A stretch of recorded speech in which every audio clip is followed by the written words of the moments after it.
ان کو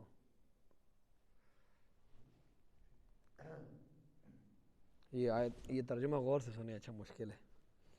یا ایھا الذین آمنوا، اے وہ لوگو جو ایمان لائے ہو، علیکم انفسکم، تمہارے ذمے اپنی جانیں ہیں، لا یضرکم، نہیں نقصان پہنچائے گا، من جو ضل گمراہ ہوا، نہیں نقصان پہنچائے گا تمہیں، من ضل جو گمراہ ہوا، اذا اہتدیتم، جب کہ تم ہدایت پر ہو، جب کہ تم ہدایت پر ہو تو جو شخص گمراہ ہوا وہ تمہیں نقصان نہیں پہنچائے گا۔ الی اللہ، اللہ ہی کی طرف، مرجعکم جمیعاً، تم سب کا لوٹنا ہے، فینبئکم بما کنتم تعملون، پھر وہ تمہیں خبر دے گا جو کچھ تم کرتے تھے، جو کام تم کرتے تھے وہ تمہیں خبر دے گا اس کی۔ یا ایھا الذین آمنوا، اے وہ لوگو جو ایمان لائے ہو، شہادت بینکم، گواہی تمہارے درمیان، اذا حضر، جب کہ آئے، جس وقت کہ آئے، احدکم الموت، تم میں سے کسی ایک کو موت، جس وقت آئے تم میں سے کسی ایک کو موت، حین الوصیۃ، وصیت کے وقت، اثنان، دو گواہ ہوں، ذوا عدل، انصاف والے، منکم، تم میں سے، وصیت کے وقت دو گواہ ہوں تم میں سے، او آخران من غیرکم، یا دوسرے دو ہو تمہارے علاوہ، یا اور دو ہوں، من غیرکم، تمہارے علاوہ دوسروں سے، ٹھیک ہے، او آخران، یا دو اور ہوں، من غیرکم، تمہارے علاوہ دوسروں سے، ان انتم، جب تم ضربتم، سفر کرو، فی الارض، زمین میں، جب تم سفر کرو زمین میں، یہ میں سمجھاؤں گا انشاءاللہ یہ ساری آیت، ابھی فی الحال آپ کو سمجھ مشکل ہی آئے۔ فاصابتکم، پس پہنچے تمہیں، مصیبت الموت، موت کی مصیبت، تحبسونہما، تم روکو ان دونوں کو، من بعد الصلاۃ، نماز کے بعد، فیقسمان باللہ، پس وہ قسم اٹھائے اللہ کی، ان ارتبتم، اگر تمہیں شک ہو، ان ارتبتم، اگر تمہیں کیا ہو، شک ہو، تو کیا قسم، کس طرح قسم اٹھائے، کہ اس طرح قسم اٹھائے کہ لا نشتری بہ ثمن، کہ ہم نہیں خریدتے، بہ، اس قسموں کے بدلے، ثمنن، کوئی قیمت، ہم نہیں خریدتے اس قسموں کے بدلے کوئی قیمت، ولو کان ذا قربا، اگرچہ ہمارا قریبی رشتہ دار ہی کیوں نہ ہو، ولو کان ذا قربا، اگرچہ قریبی رشتہ دار ہی کیوں نہ ہو، ولا نکتم، اور ہم نہیں چھپاتے، شہادت اللہ، گواہی اللہ کی، انا، بے شک ہم، اذن، اس وقت، اگر ہم گواہی چھپائیں تو اس وقت ہم، لمن الآثمین، البتہ گناہ گاروں میں ہوں گے، اس وقت ہم کس میں ہوں گے، گناہ گاروں میں ہوں گے۔ فَإِنْ عُثِرَ، پس اگر اطلاع ہو جائے، علی، اس بات پر، کہ انہ مستحقہ، کہ وہ دونوں، انہ مستحقہ اسمن، کہ وہ دونوں مستحق ہیں گناہ کے، وہ دونوں، اگر اطلاع ہو جائے کہ وہ دونوں مستحق ہیں کس کے، گناہ کے، فآخران، پس دوسرے دو، یقومان، کھڑے ہو جائیں، مقامہما، ان دونوں کی جگہ پر، من الذین، ان لوگوں میں سے، استحق علیہم، جن کا حق دیا ہے، علیہم الاولیان، وہ دونوں میت کے زیادہ قریبی رشتہ دار ہوں، وہ اولیان، وہ زیادہ قریبی رشتہ دار ہوں میت کے، جن کا حق دیا ہے، یہ جن کا حق دیا ہے، جس کا حق دیا ہے اس کے قریبی رشتہ دار ہوں، سب سے زیادہ قریبی ہوں، فیقسمان، اب وہ فیقسمان، پس وہ قسم اٹھائیں، باللہ، اللہ کی، لشہادتنا، کہ البتہ ہماری گواہی، احق، زیادہ تحقیقی ہے، من شہادتہما، ان پہلے دو گواہوں سے، وما اعتدینا، اور ہم تجاوز نہیں کرتے، انا، بے شک ہم، اذن، اس وقت، اگر ہم تجاوز کریں تو لمن الظالمین، البتہ ناانصافوں میں سے ہوں گے، ذالکہ، یہ بات، ادنا، زیادہ قریب ہے، ان یاتوا بشہادتی، یہ کہ وہ لائیں گواہی، یہ بات زیادہ قریب ہے، یہ کہ وہ لائیں گواہی، علی وجہہا، اپنے طریقے پر، او یخافوا، یا وہ خوف کریں کہ ان تردہ، یہ کہ رد کر دی جائیں گی، ایمان، قسمیں، بعد ایمانہم، ان کے قسموں کے بعد، واتقوا اللہ، اور اللہ سے ڈرو، واسمعوا، اور سنو، واللہ لا یہدی القوم الفاسقین، اور اللہ تعالیٰ نافرمان قوم کو ہدایت نہیں دیتا۔ یہ بالکل آپ کو سمجھ نہیں آئی ہوں گی، لیکن انشاءاللہ دوبارہ ترجمہ ہوگا تفسیر کے بعد آپ کو سمجھ آ جائے گی۔ دیکھیں ربط آیات، اس آیت کا یا ایھا الذین آمنوا علیکم انفسکم، اس آیت کا پچھلی آیت کے ساتھ ربط اور تعلق کیا ہے؟ پچھلی آیت میں دیکھیں جب ان کو اللہ اور اس کے رسول کی طرف بلایا جاتا تھا، آپ کو یاد ہو یا نہ ہو کہ جب ان کو اللہ اور اس کے رسول کی طرف بلایا جاتا تھا، انہیں کہا جاتا تھا اللہ اور اس کے رسول کی طرف آؤ، تو وہ کہتے تھے ہم اپنے آباء و اجداد کے دین پر ہی چلیں گے، ہم اللہ اور اس کے رسول کی طرف نہیں آئیں گے۔ وہ یہ بات کہتے تھے کہ ہم اللہ اور اس کے رسول کی طرف نہیں آئیں گے، ہم کس کا کام مانیں گے؟ اپنے آباء و اجداد کے دین پر چلیں گے، ان کا کام مانیں گے۔ آج کی آیت میں یہ بات بتائی جا رہی ہے کہ اگر وہ یہ بات آپ لوگوں کے سامنے کریں تو آپ ان کے باتوں سے غمگین نہ ہو، آپ اپنا فریضہ سر انجام دیتے رہیں، آپ اپنا فریضہ سر انجام دیتے رہیں، ان کی باتوں پر وہ یہ باتیں آپ دعوت دیں اور پھر اس کے مقابلے میں وہ یہ باتیں کہیں کہ بھئی ہم آپ کی بات نہیں مانتے، ہم اپنے آباء و اجداد کی باتیں مانیں گے، تو آپ کو افسوس نہیں کرنا ہے، آپ نے اپنے مشن سے پیچھے نہیں ہٹنا ہے، آپ اپنے مشن کو جاری رکھیں، اپنا فریضہ سر انجام دیتے رہیں، ٹھیک ہے؟ اب دیکھیں یا ایھا الذین آمنوا، اے وہ لوگوں جو ایمان لائے ہو، علیکم تمہارے ذمے، انفسکم اپنی جانیں، تمہارے ذمے اپنی جانیں، تم اپنی جانوں کی فکر کرو، لا یضرکم تمہیں نقصان نہیں پہنچائے گا، من وہ شخص جو ضل گمراہ ہوا، جو گمراہ ہوا، اذا اہتدیتم جبکہ تم ہدایت پر ہو، جبکہ تم ہدایت پر ہو تو تمہیں وہ شخص جو ہے نقصان نہیں پہنچا سکے گا، تم ہدایت پر ہو تو وہ اس کی گمراہی کا وبال تمہارے اوپر نہیں آئے گا، اس کی گمراہی کا وبال کس پر؟ تمہارے اوپر، جب تم ہدایت پر ہوگے نا تو اس کی گمراہی کا وبال تمہارے اوپر نہیں آئے گا، جبکہ تم کس پر ہو؟ ہدایت پر ہو۔ الاللہ اللہ ہی کی طرف مرجعکم جمیعا، اللہ ہی کی طرف تم سب کو لوٹنا ہے، فینبئکم بما کنتم تعملون پھر وہ تمہیں خبر دے گا جو کام تم کرتے تھے۔ یہ آیت کریمہ جو ہے نا، جو آپ نے بھی پڑھی ہے کہ اللہ فرماتے ہیں کہ تم خود ہدایت پر ہو تو تمہیں کسی کی گمراہی نقصان نہیں پہنچا سکتی۔ تو یہ ایک شخص آیا ابو بکر صدیق رضی اللہ تعالیٰ عنہ کے پاس اور انہوں نے کہا کہ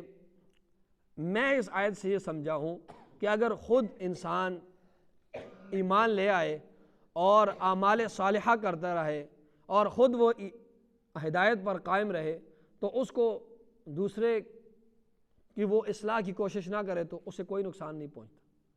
مطلب یہ ہے، وہ سائل کا سوال یہ تھا، ابو بکر صدیق رضی اللہ عنہ کے پاس آیا اور اس نے کہا میں اس آیت سے یہ سمجھا ہوں کہ اگر ایک شخص ایمان لے آیا اور وہ خود اعمال صالحہ کرتا رہا، ہدایت پر قائم رہا، تو اب اس کو ضرورت نہیں ہے وہ کسی کی اصلاح کرے، اب اس پر امر بالمعروف نہی عن المنکر نہیں ہے، میں اس آیت سے یہ سمجھا ہوں، جبکہ وہ خود کس پر ہو؟ ہدایت پر ہو، تو دوسرے کی گمراہی اس کو نقصان نہیں پہنچے۔ تو اس کا مطلب یہ ہے کہ امر بالمعروف اور نہی عن المنکر کی ضرورت نہیں ہے، کہ جب انسان خود ہدایت پر قائم ہو تو دوسروں کی اصلاح کی کوشش نہ کرے، میں اس آیت سے یہ سمجھا ہوں۔ ابو بکر صدیق رضی اللہ تعالیٰ نے فرمایا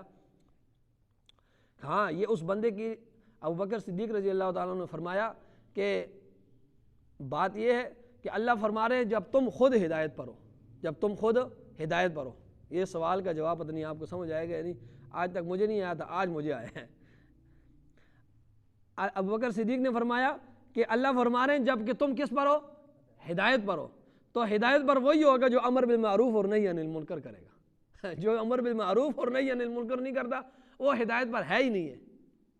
تو اللہ فرما رہے ہیں جب کہ تم کس پر ہو؟ ہدایت پر ہو، تو ہدایت پر وہی ہوگا جو امر بالمعروف، ہدایت کا معیار یہ ہے کہ امر بالمعروف کرے اور نہی عن المنکر سے لوگوں کو نہی عن المنکر کرے۔ تو وہ جواب دیا ان کو، تو فرمایا اللہ کی کتاب تم سب کو لوٹنا ہے اور تمہیں کیا وہ جو تم کام کرتے تھے وہ تمہیں بتا دے گا، مرنے کی دیر ہے، وہ مرنے کا پتہ کسی کو، جو ہی آنکھ بند ہوئی انسان کی قیامت شروع ہو گئی ہے، قیامت دور نہیں ہے، پھر وہ سب کچھ بتا دے۔ آگے جو ہے آگے آخر تک یہ آیات ہے، یہ آیات جو ہیں اس کا ایک شان نزول ہے، ان آیات کا ایک شان نزول ہے، مگر اس آیات میں امت کے لیے ایک ضابطہ اور قانون اللہ نے بیان کر دیا ہے، ایک قانون ہے اس آیات کا، تو ایک شان نزول ہے، ایک واقعہ ہے، اس پر یہ آیات اتری، لیکن ایک قانون اور ضابطہ امت کو دے دیا ہے۔ واقعہ کیا ہوا تھا؟ واقعہ یہ ہوا تھا کہ 3 دوست تھے، ایک تھا بدیل بن ورقہ،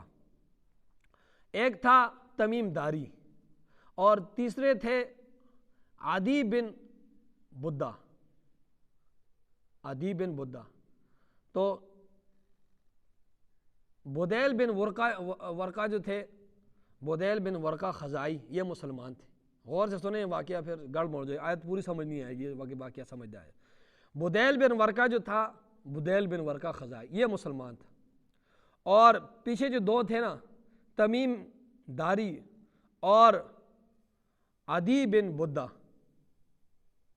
تو یہ جو 2 تھے یہ عیسائی تھے، اس وقت عیسائی تھے، بعد میں مسلمان ہو گئے تھے۔ تمیم داری جو ہے وہ اس طرح مسلمان ہوئے کہ ہر رات تہجد میں قرآن مجید ختم کیا کرتے تھے، بہت نیک تھے۔ تو یہ تینوں دوست تھے، آبا و اجداد ان کے آپس میں دوست تھے، پھر ان کے بھی بڑا تعلق تھا۔ تو یہ تینوں تجارت کے لیے شام کا سفر کر رہے تھے، تجارت کے لیے شام کا، کہ شام جائیں گے، وہاں سے کچھ چیزیں خریدیں گے، پھر آ کر فروخت کریں گے۔ تجارتی سفر شام کی طرف انہوں نے کیا۔ راستے میں ان کا بڑا خوشگوار ماحول رہا، گپ شپ لگی، کیونکہ تعلق پرانا تھا ان کا۔ اب جب وہاں پر پہنچے تو یہ جو صحابی تھے، یہ جو مسلمان تھے، بدیل بن ورقہ خزائی، یہ بیمار ہو گئے۔ اللہ کا کرنا ہے، یہ بیمار ایسے ہوئے کہ ان کو خود پتہ چل گیا، یقین ہو گیا کہ اب میں نہیں بچ سکوں گا، اب میں زندگی باقی میری نہیں ہے، میں بہت شدید بیمار ہو گیا۔ تو اب اس نے یہ کیا، پڑھے لکھے انسان تھے بدیل بن ورقہ، اس نے اس کے بعد جو سامان تھا نا، اس سامان کی فہرست بنائی، یہ چیزیں میں تھیلے میں سامان رکھا اور اس میں اس کی فہرست بنائی، اور وہ جو فہرست تھی چٹھی، وہ چھپا کر اپنے اس سامان کے اندر رکھ دی، اور سامان کو پیک کیا۔ تو بالکل آخری وقت تھا، تو دونوں کو بلایا، دوستوں کو، یہ دونوں عیسائی تھے اس وقت، بعد میں مسلمان ہوئے۔ ان کو بلا کر کہا کہ میرے دیکھو، مجھے ابھی پکا یقین ہو گیا کہ اب میں نے بچنے کے چانسز میرے نہیں ہیں، میرے چھوٹے چھوٹے بچے ہیں، بیوی ہے، یہ میرا سامان، میری آپ کو وصیت یہ ہے کہ میرے مرنے کے بعد میرا سامان جو ہے یہ ادھر میرے بچوں تک پہنچا دینا۔ انہوں نے کہا ٹھیک ہے۔ بدیل بن ورقہ خزائی فوت ہو گئے۔ اب جب وہ فوت ہوئے تو یہ سامان لے کے آئے، انہوں نے سامان چیک کیا، اور سامان کے اندر ایک پیالہ تھا، بڑا قیمتی پیالہ تھا، چاندی کا بنا ہوا تھا، اور سونے کا پانی اس پر چڑھا ہوا تھا، سونے کا پانی تھا اس کے اوپر چڑھا ہوا تھا، سونے کا، اور چاندی کا بڑا قیمتی اور وزنی کٹورا تھا۔ انہوں نے وہ دیکھا اور اس کو سیٹ پہ کر لیا، اور وہ فہرست نہیں دیکھی، بیچ میں فہرست بھی پڑی ہوئی تھی، اور وہ سیٹ پر کر لی، اور یہ سامان جو ہے یہ پیک کر کے لائے اور ان کو دیا۔ اور ان کو جب اطلاع دی بیوی بچوں کو، تو وہ تو موت کا صدمہ تو سب سے بڑا صدمہ ہوتا ہے، تو انہوں نے سامان کو ہاتھ ہی نہیں لگایا، روئے دوئے اور سارا تجہیز و تکفین سارا کچھ کیا، اور جو ہے کچھ ٹائم گزرنے کے بعد انہوں نے جب وہ سامان کھولا، اچھا یہ جو 2 تھے نا اس وقت، یہ جو 2 ساتھی تھے، انہوں نے وہ پیالہ لیا اور جا کر جو ہے بازار میں فروخت کیا اور پیسے آپس میں تقسیم کر لیے۔ اب وہ جب ادھر مرا تو اب اس کا پتہ نہیں جنازہ پڑھا ان لوگوں نے یا نہیں پڑھا، کیونکہ دونوں عیسائی تھے۔ جنازہ ہو یا نہ ہو،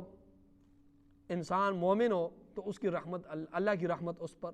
اس کے ساتھ ہوتی ہے۔ جنازہ پڑھ لیا تو نور علی نور، نہ پڑھا یا جنازے میں کم افراد شریک ہے تو اس سے اس کے ایمان پر کوئی زد نہیں آتی ہے۔ امام نخعی جو تھے بہت بڑے امام تھے، امام ابو حنیفہ کے استاذ تھے، امام ابو حنیفہ کے استاذ تھے، حق گو بزرگ تھے، حق بیان بہت بڑے امام تھے۔ تو وقت کے بادشاہ کے خلاف کھڑے ہو گئے، وہ شریعت کے خلاف کام کر رہے تھے، تو انہوں نے کہا کہ بادشاہ سلامت، آپ کی یہ جو قانون ہے نا، یہ سارے یہ شریعت کے خلاف ہے۔ وہ ان کے خلاف کھڑے ہو گئے۔ بادشاہت کا نشہ ہوتا ہے، بہت برا نشہ ہوتا ہے۔ بادشاہ نے حکم کر دیا کہ امام نخعی کو قتل کر دو۔ اب امام نخعی جو پتہ لگا تو وہ روپوش ہو گئے، کچھ دنوں بعد پتہ لگا کہ وہ فوت ہو گئے، اور ان کا جنازہ صرف 7 آدمیوں نے پڑھا۔ وقت کا بہت بڑا امام صاحب کا استاذ ہے امام نخعی، لیکن 7 آدمیوں، تو چھوٹا بڑا جنازہ اس سے کچھ بھی نہیں ہوتا۔ ہاں بڑا جنازہ ہو زیادہ اچھی بات ہے، لیکن یہ کہ اس کے ایمان پر کوئی زد، مومن ہو تو وہ مومن ہی ہے، یہ نہیں ہے کہ اس کے ایمان پر کوئی زد پڑتے۔ اچھا بہرحال یہ دونوں جو ہے اسی طرح وہ سامان وہ جو پیالہ تھا وہ فروخت کر دیا۔ اب گھر والوں اور بچوں نے جب وہ کھولا تو اس میں سے وہ چٹھی نکلی فہرست کی، اور اس میں لکھا ہوا تھا کہ پیالہ بھی ہے۔ اب انہوں نے سامان ٹٹولا تو پیالہ نہیں ہے، تو ان کے بچوں نے اور بیوی نے، عزیز و اقارب نے ان دونوں کو بلایا اور ان سے کہا کہ بھائی فہرست میں یہ پیالہ بھی لکھا ہوا ہے اور پیالہ تو نہیں ہے۔ انہوں نے کہا بھائی انہوں نے کہا کہ دیکھو وہ مرا آپ کے سامنے؟ انہوں نے کہا جی ہاں ہمارے سامنے مرا۔ کوئی اس نے اپنے علاج معالجے کے لیے کوئی پیسے لگائے ہوں؟ انہوں نے کہا نہیں جی۔ کوئی وصیت کی ہو کسی کے لیے؟ انہوں نے کہا نہیں جی۔ انہوں نے کہا اچھا کوئی علاج معالجے کے یا اس نے کوئی صدقہ خیرات کیا؟ اس نے کہا کچھ بھی نہیں، بس ہمارے سامنے مرا ہے اور ہم۔ انہوں نے کہا پھر یہ کٹورا اس میں نہیں ہے، اس کی فہرست میں کٹورا لکھا اور وہ کٹورا نہیں ہے۔ انہوں نے کہا ہمیں نہیں پتہ۔ تو ہمیں کیا پتہ، ہم نے بس سامان آپ کے سامنے رکھ دیا۔ انہوں نے کہا چلو ٹھیک ہے، اب کیا کر سکتے ہیں، معاملہ رفع دفع ہو گیا۔ کچھ دنوں بعد بدیل بن ورقہ جو فوت ہو چکے صحابی، ان کے رشتہ داروں میں شادی تھی، اور وہ جو رشتہ دار ہیں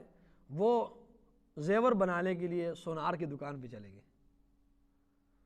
سونار کی دکان پر گئے تو ان کو کہا کہ ہمارے لیے زیور بنا دو۔ اتفاق یہ تھا کہ وہ سامنے پیالہ پڑا ہوا تھا۔ انہوں نے جب وہ بیٹھے اور دیکھا ہو تو پیالہ پڑا ہے سامنے، پیالہ وہی ہے، اپنے پیالے کو تو جانتے تھے۔ اور اس نے کہا یہ پیالہ، اس سے سونار سے پوچھا انہوں نے کہ یہ پیالہ کہاں سے آیا ہے، یہ کس کا پیالہ ہے؟ اس نے کہا یہ جو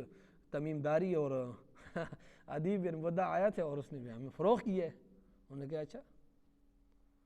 وہ گئے رسول اللہ صلی اللہ علیہ وسلم کے پاس، عزیز و اقارب جتنے بھی تھے، مقدمہ پیش کیا کہ جی انہوں نے جو قسمیں یہ جو ہے یہ انہوں نے خیانت کی ہے مال میں۔ آپ صلی اللہ علیہ وسلم نے ان کو بلایا اور انہوں نے کہا نہیں جو ہم تو قسمیں اٹھانے کے لیے تیار ہیں۔ انہوں نے کہا نہیں یہ جھوٹی قسمیں اٹھاتے ہیں جی، ہم سچے ہیں۔ آپ نے فرمایا کہ اگر تم سچے ہو پھر تمہیں قسمیں اٹھانی پڑیں گی، کہ ہم قسمیں اٹھانے کے لیے تیار ہیں کہ ہمارا پیالہ ہے اور انہوں نے خیانت کی ہے۔ پھر آپ صلی اللہ علیہ وسلم نے ان کو عصر کے ٹائم قسمیں ان سے اٹھوائیں اور پیالہ جو ہے وہ ان کو واپس کر دیا۔ تو یہ آیات نازل۔ اب قرآن کی طرف دیکھیں، اور یہ قانون اور ضابطہ بیان کر دیا اس امت کے لیے۔ فرمایا یا ایھا الذین آمنوا، اب آپ کو سمجھ آئے گی انشاءاللہ۔ یا ایھا الذین آمنوا، اے وہ لوگو جو ایمان لائے ہو، شہادت بینکم، گواہی تمہارے درمیان، اذا جس وقت، حضر آ جائے، احدکم الموت، تم میں سے کسی ایک کو موت، حین الوصیت، وصیت کے وقت، وصیت کے موت آ گئی، اب تم نے وصیت کرنی ہے تو وصیت، اسنان دو گواہ ہو، دو گواہ، ذوا عدل منکم، دونوں عادل ہو، تم میں سے ہو، مومن ہو، تم میں سے کا مطلب مومن ہو، ٹھیک ہے، وصیت کرنی ہے موت کے وقت، اور دو گواہ اور عادل بھی اور تم میں سے۔ اور فرمایا او آخران من غیرکم، یا دوسرے دو جو تمہارے علاوہ ہوں، یا دوسرے دو ہوں جو تمہارے علاوہ ہو، مطلب مسلمان نہیں موجود ہے اس وقت، جس طرح اس موقع پر مسلمان نہیں تھے، عیسائی تھے دونوں اس وقت، تو یا دوسرے ہوں تمہارے علاوہ دوسرے دو موجود ہوں، ٹھیک ہے۔ تو پھر اچھا یہ کب یہ کرنا ہے یہ وصیت؟ ان انتم، جب تم ضربتم سفر کرو، فی الارض زمین میں، جب تم سفر کرو زمین میں، فاصابتکم مصیبت الموت، پس تمہیں پہنچے موت کی مصیبت، پس تمہیں پہنچے کیا؟ موت کی مصیبت، تو پھر تم نے کیا کرنے ہیں؟ گواہ بنا لینے ہیں، مومن ہو تو مومن کو بنا لینا، مومن نہیں ہے تو دوسرے کو بنا لیں۔ تحبسونہما، ان دونوں کو روکو، من بعد الصلاۃ، نماز کے بعد ان دونوں کو روکو، جن کو وصیت کی تھی نا، جن کو وصیت کی تھی اس میت نے، وہ جو دو ہیں گواہ، ان کو روکو، من بعد الصلاۃ، نماز کے بعد۔ تمام تفسیروں میں یہ لکھا ہے کہ اس نماز سے مراد عصر کی نماز مراد ہے، صلاۃ الوسطیٰ، یہ عصر کی نماز بڑی قیمتی ہے۔ آپ سے فرمایا کأنما وطر اہلہ ومالہ، جس کی عصر کی نماز فوت ہو گئی گویا اس کا گھر کا سارا سامان جل گیا، ختم ہو گیا، اور اس کے گھر کے سارے افراد مر گئے۔ تو اس بندے کو جتنا نقصان ہوتا ہے نا، اور جتنا صدمہ ہو، فرمایا اس سے بھی زیادہ صدمہ ہونا چاہیے کہ جس کی عصر کی نماز، ٹھیک ہے۔ تو فرمایا تم دونوں ان کو روکو۔ اب دیکھو قرآن، تحبسونہما، پیچھے سے پڑھ رہا ہوں، تحبسونہما، تو ان دونوں کو روکو، من بعد الصلاۃ، نماز کے بعد، فیقسمان باللہ، پس وہ دونوں قسمیں اٹھائیں، باللہ، اللہ کی قسمیں کیوں کب اٹھائیں؟ کہ انر تب تم جب تمہیں شک ہو نا پھر تم نماز کے بعد ان کو روکنا عصر کی نماز کے بعد، اور تمہیں جو ہے جب شک ہو تو ان سے قسمیں لینا، انر تب تم جب تمہیں کیا ہو شک ہو۔ قسمیں کس طرح لینی ہے کہ ان سے قسم اس طریقے سے لینی ہے کہ وہ یہ کہیں کہ لا نشتری بھی ثمنا، کہ ہم نہیں خریدتے بھی اس قسم کے بدلے ثمنا کوئی قیمت، ہم اس کے بدلے کوئی قیمت نہیں خریدتے، ولو کان ذا قربا، اگرچہ قریبی رشتہ دار کیوں نہ ہو، اگرچہ قریبی رشتہ داری، ان الفاظ کے ساتھ وہ قسم اٹھائیں گے کہ ہم نہ کسی کی مخالفت اور نہ کسی کی رعایت کریں گے اگرچہ ہماری قریبی رشتہ داری کیوں نہ ہو، اور ہم اس کے بدلے کوئی چیز نہیں خریدتے۔ ولا نکتم، اور ہم نہیں چھپاتے شہادت اللہ، اللہ کی گواہی، انا بے شک ہم اذن اس وقت، اگر ہم ایسا کریں کسی کی رعایت رکھیں یا اس کے بدلے پیسے خرید لیں، پیسوں کے بدلے بیچ دیں اس کو، اور تو فرمائے انا اس وقت بے شک ہم اذن لمن الآثمین، البتہ گناہگاروں میں ہوں گے، ہم کس میں ہوں گے گناہگار۔ یہ ساری کی قسم کا طریقہ ہے۔ آگے اللہ فرما رہے فَإِنْ عُسِرَ، بس اگر اطلاع ہو جائے علی اس بات پر کہ انہ مستحقہ، کہ وہ دونوں انہ مستحقہ اسمن، کہ وہ دونوں مستحق ہیں گناہ کے مستحق ہیں، کہ انہوں نے کیا کی ہے خیانت کی ہے۔ عزیز و اقارب مطلع ہو گئے نا کہ وہ جو انہوں نے قسمیں اٹھائی تھی نا وہ جو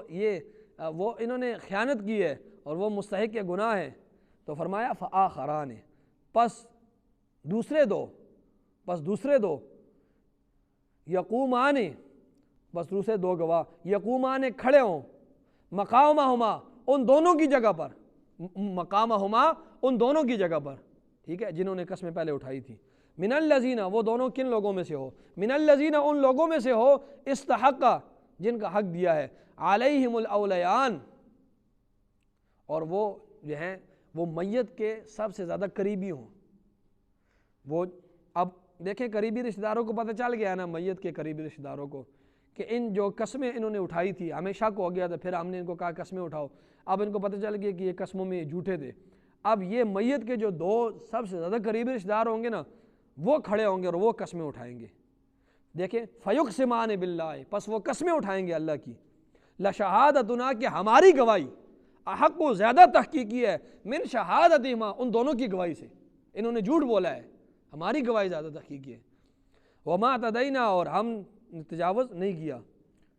ہم تجاوز نہیں کرتے، انا بے شک ہم اذن اس وقت لمن الظالمین، اگر ہم تجاوز کریں تو ہم البتہ نا انصافوں میں، ظالموں میں سے ہوں، نا انصافوں میں سے ہوں۔ ذالک ادنا، اب یہ ساری کارروائی اللہ، دیکھو اسلام میں کسی کی حق تلفی نہیں ہے، ٹھیک ہے، تو اللہ فرما رہے ہیں یہ ہم نے جو عزیز و اقارب کو قسم کا حق دیا ہے کہ اگر تمہیں شک ہو تو تم خود قسمیں اٹھا لو، اس کی وجہ کیا ہے؟ اللہ فرما رہے ہیں اس کی وجہ ذالک، یہ اس لیے کہ ادنا، یہ زیادہ قریب ہے، کہ ہم نے جو تمہیں حق دیا ہے یہ زیادہ قریب ہے کہ ان یاتوا بالشہادت، کہ وہ لائیں گواہی، اعلی وجہہا، اپنے طریقے پر، وہ جو وصیت کے لیے دو بندے مقرر کیے تھے نا تو وہ اپنے طریقے پر گواہی لائیں، مطلب یہ ہے کہ انہیں ڈر ہو کہ یار اگر ہم نے گواہی غلط دی نا، ہم نے قسمیں غلط اٹھائی نا تو ہمارے اوپر دوبارہ ان کے دو بندے کھڑے ہو کر قسمیں اٹھائیں گے، تو جب ان کو یہ ڈر ہوگا نا تو پھر وہ غلط قسم نہیں اٹھائیں گے، اس لیے اللہ فرما رہے ہیں ہم نے یہ کام کیا ہے۔ او یخافوا، یا وہ ڈریں، ان تردہ، یہ کو لٹائی جائیں گی، ایمان قسمیں، بعد ایمانہم ان کے قسموں کے بعد، ٹھیک ہے، مطلب یہ ہے کہ اگر ہم نے گڑ مڑ کی قسموں میں نا تو وہ دوسرے دو کھڑے ہو جائیں گے، ہماری قسمیں ضائع چلی جائیں گی، ان کی قسمیں آ جائیں گی، تو پھر کیا ہوگا، ہمیں مال بھی دینا پڑے گا، بدنامی بھی الگ ہوگی، تو جب ان چیزوں کا ڈر ہوگا نا تو پھر وہ جس کو وصیت دو بندوں کو بنایا تھا نا، جن کو وصیت کی تھی، تو پھر وہ گواہی کس پر دیں گے؟ صحیح گواہی دیں گے اور صحیح قسمیں اٹھائیں گے۔ اس لیے اللہ فرما رہے ہیں کہ ہم نے یہ جو قسموں کا حق ہے یہ ہم نے ورثاء کو بھی دیا ہے۔ واتقوا اللہ، اور فرمایا اللہ سے ڈرو، اللہ سے ڈرو گے تو پھر کوئی کام تمہارے لیے مشکل نہیں ہے، پھر یہ کام جو ہے مشکل نہیں ہے، یہ کام آسان ہے۔ اور مسلم شریف کی روایت ہے کہ قرب قیامت کے قریب خدا خوفی ختم ہو جائے گی، خدا خوفی ختم ہو جائے گی، لوگوں کے دل سخت ہو جائیں گے، لوگوں کے دل، یہ مسلم شریف کی روایت ہے کہ لوگوں کے دل بیڑیوں کی طرح ہو جائیں گے، ان کی شکلیں انسانوں کی طرح ہوں گی لیکن دل کس طرح ہوں گے؟ بیڑیوں کی طرح سخت، اور آپ لوگوں میں کینہ، بغض، عداوت بڑھ جائے گی، اور وہ نہ قتل کرنے سے خوف کریں گے، قتل سے وہ خوف نہیں کریں گے، اور نہ وہ کسی کا مال کھانے سے خوف کریں گے، اور نہ وہ کسی کی عزت لوٹنے سے خوف کریں گے قرب قیامت۔ یہ سب ان کے دل سخت ہو جائیں گے۔ تو فرمایا اصل چیز کیا ہے؟ واتقوا اللہ، اللہ سے ڈرو۔ جو ڈرے گا تو اس کے لیے وہ قسمیں صحیح اٹھائے گا۔ واسمعوا، اور سنو اللہ کے احکام کو، سنو سمجھو، اس پر عمل کرو۔ واللہ لا یہدی القوم الفاسقین، اللہ فاسق قوم، نافرمان قوم کو ہدایت نہیں دیتا، ہدایت اسے دیتا ہے جو ہدایت چاہتا ہے۔ آمین۔ الحمد للہ رب العالمین والعاقبۃ للمتقین والصلاۃ والسلام علی سید الانبیاء والمرسلین۔ ربنا آتنا فی الدنیا حسنہ وفی الآخرۃ حسنہ وقنا عذاب النار۔ صلی اللہ علیہ وسلم۔ کوئی بات سمجھ نہ آئی ہو تو پوچھ سکتے۔